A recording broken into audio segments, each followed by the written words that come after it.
because the shift that we are seeking to help you make is that you truly integrate, you truly grasp, you truly experience the reality that we have expressed now in many ways over these last few years, namely that consciousness comes before the physical manifestation.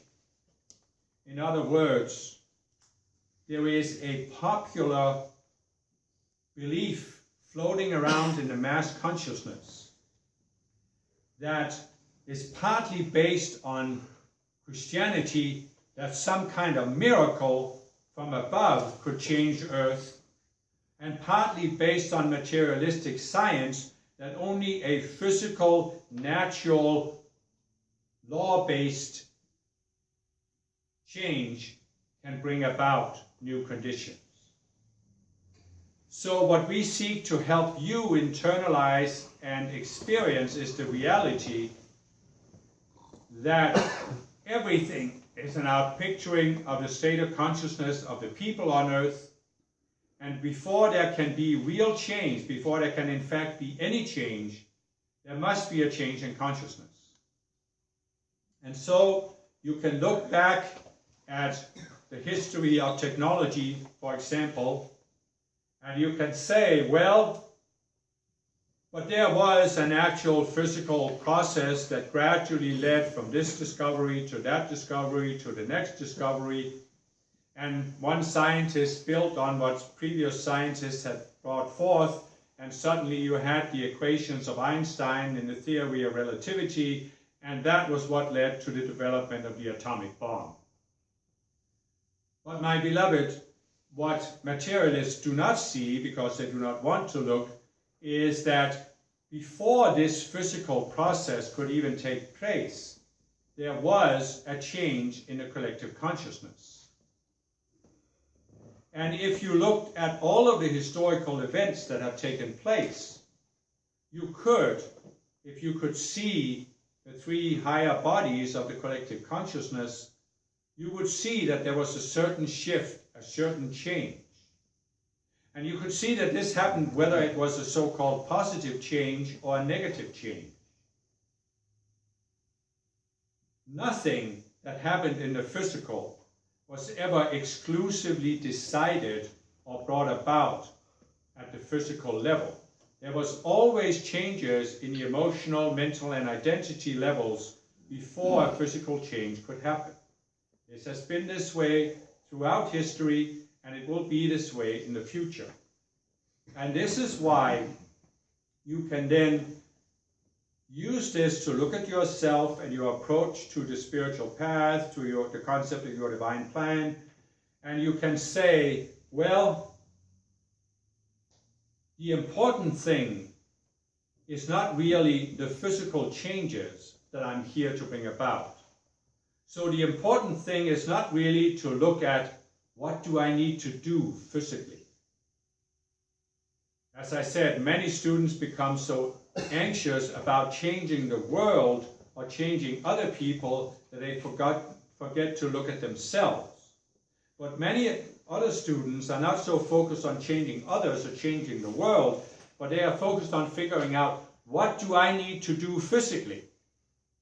Because they think, as Mother Mary again hinted at, that if some guru came and told them, you are supposed to bring forth this new invention in this area, then that would be enough that they knew this, that now they could study the area in a linear, analytical way, and they would be able to bring forth the invention. But as Mother Mary said, you cannot actually do this until you have shifted your consciousness to the point where you can receive this from within.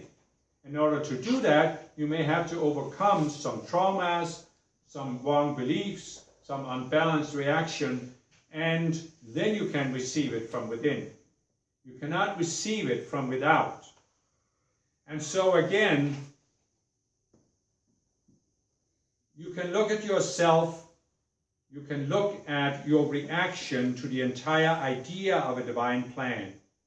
And you can, when you're honest with yourself, look for any imbalances. Am I overly enthusiastic?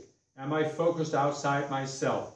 Am I focused on how we need to have the fallen ones judged and taken off the planet, how we need to bring forth new inventions and technology, how we need to change the political area, how we need to change other people, make them see the error of their ways, make them see the Ascended Master's teachings and the only truth and all of these kind of things.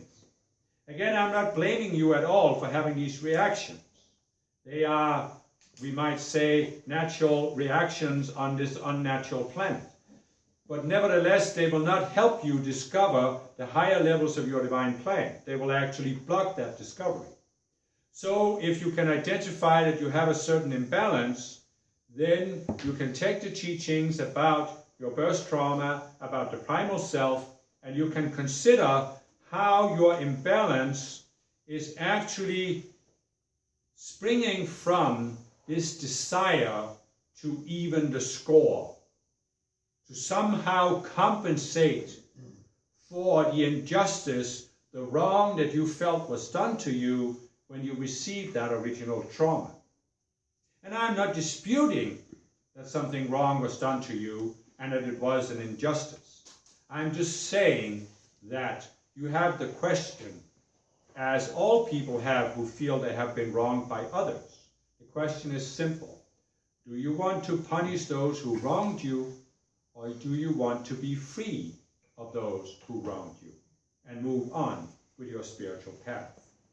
And if you want to move on, then obviously you need to look at and realize this is simply my birth trauma creating a reaction that created a separate self that is part of my primal self, and I don't want to carry this with me for the rest of this lifetime because I know I can't carry it with me into the ascended realm.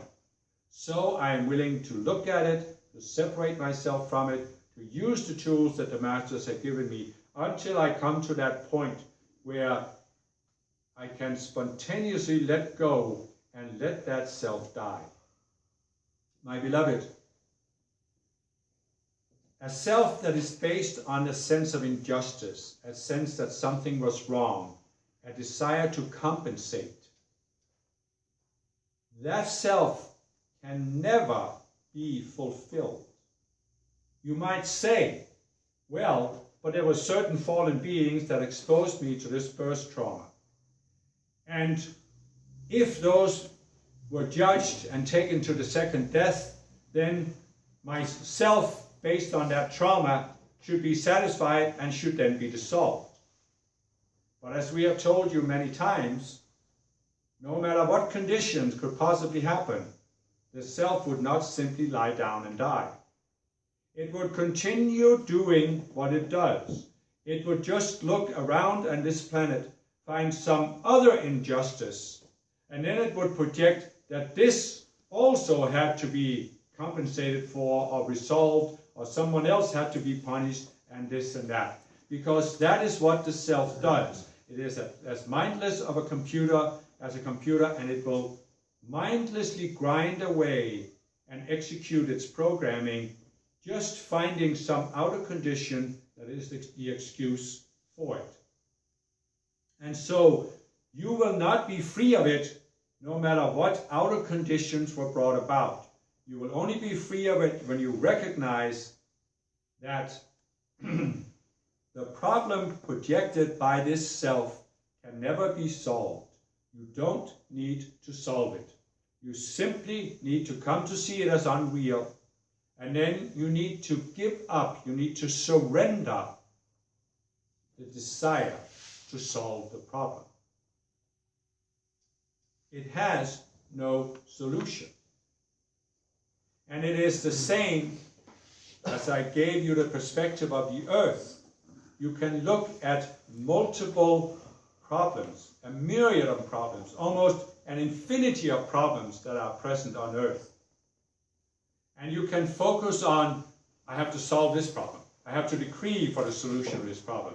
I have to do this, I have to do that. And you can keep, for the rest of your life, focusing your attention outside yourself on solving all of these problems. I'm not denying that the problems have a temporary existence. I'm not denying that they have an impact on the people on earth. but you are not going to help the planet progress by solving these problems.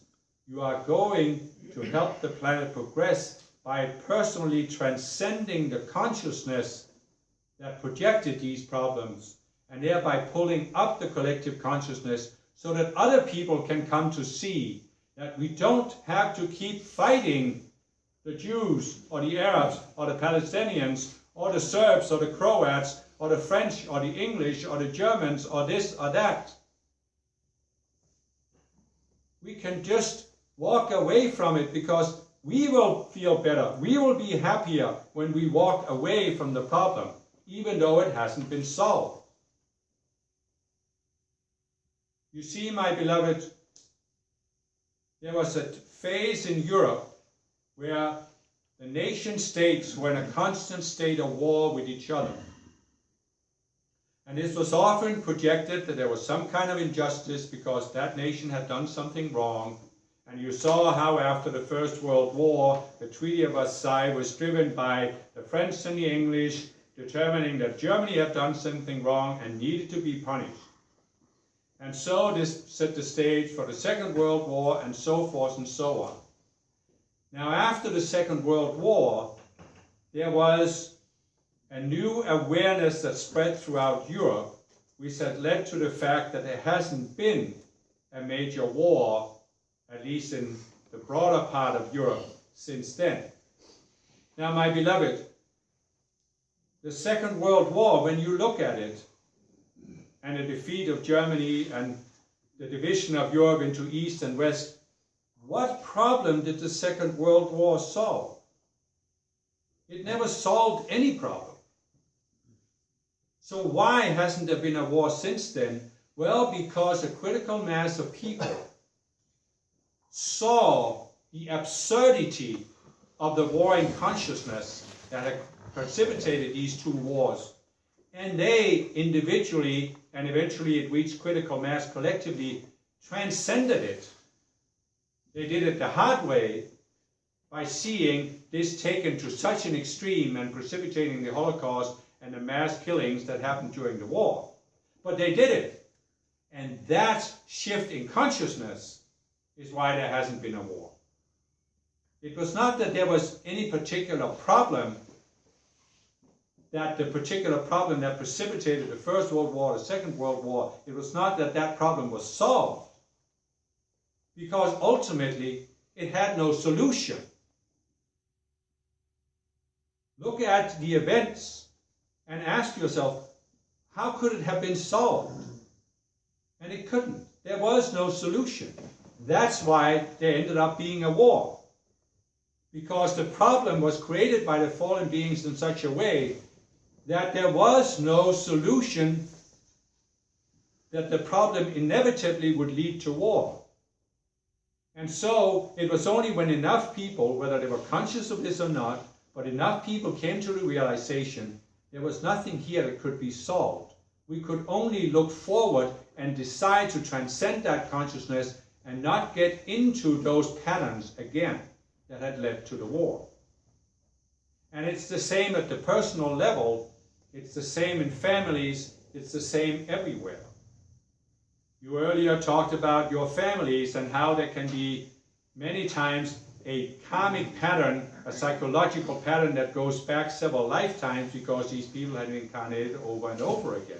Well, one potential you could do as Ascended Master students was perhaps come to a point where you could make some of your family members see that there is no solution here. There's nothing that can be solved by changing the other family members. It is simply a matter of seeing that what is going on in the family, the dynamic in the family, is the expression of a certain state of consciousness. And the only way to change things, the only way for you to be free, is to simply walk away from that consciousness, to transcend it, by resolving it in yourself. And so, this is, for many of you, a part of your divine plan when it comes to family, is to help them see that there is no problem to solve. It's a matter of transcending consciousness, finding a different way to look at each other, to interact with each other, and to allow each other to be who you are. Which really requires you to change yourself to where you accept yourself and allow yourself to be who you are. Because only when you allow yourself to be who you are, can you allow someone else to be who they are.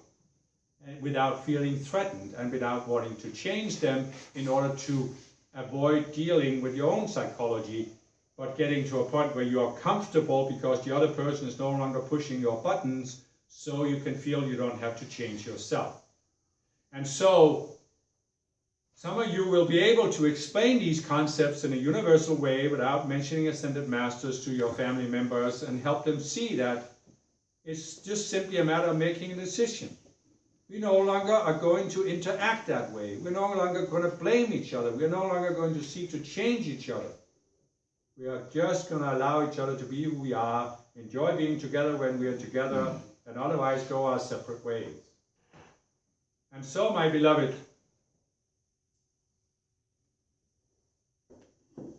what does the unbalanced enthusiasm come from?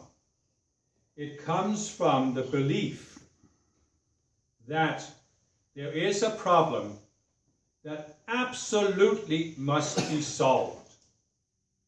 It is imperative. It is ultimately important that this problem be solved.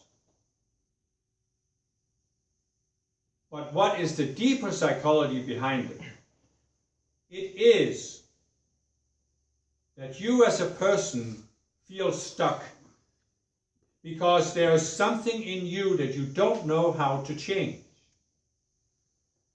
And so, you are either seeking to divert attention from that, or you are seeking to project that your subconscious self is projecting that if this outer problem was solved, if these other people changed, then you wouldn't have the problem in yourself.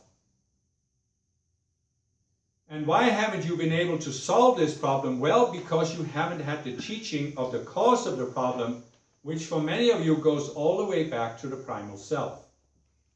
So you often feel stuck because you see that there's, or you experience that there's an imbalance in you, but you don't know how to solve it, and therefore you are trying to solve it by changing all of these things outside yourself because you don't know how to change inside yourself. How can you know how to change the primal self if you don't even know that you have a primal self and where it came from? And so this is why I say to you who are part of this dispensation, who are open to these teachings, you now have those teachings, you have those tools, and therefore you can, if you are willing, very quickly move beyond any imbalanced state. And you can get to a point, my beloved, where you are not seeking to change the world or other people as a way to compensate for a condition inside your own psyche. You have looked at that condition, you have resolved that condition, and then what happens when you have resolved that condition, when you have resolved that tendency to focus on changing outer things, then all of a sudden, now you can begin to connect to your divine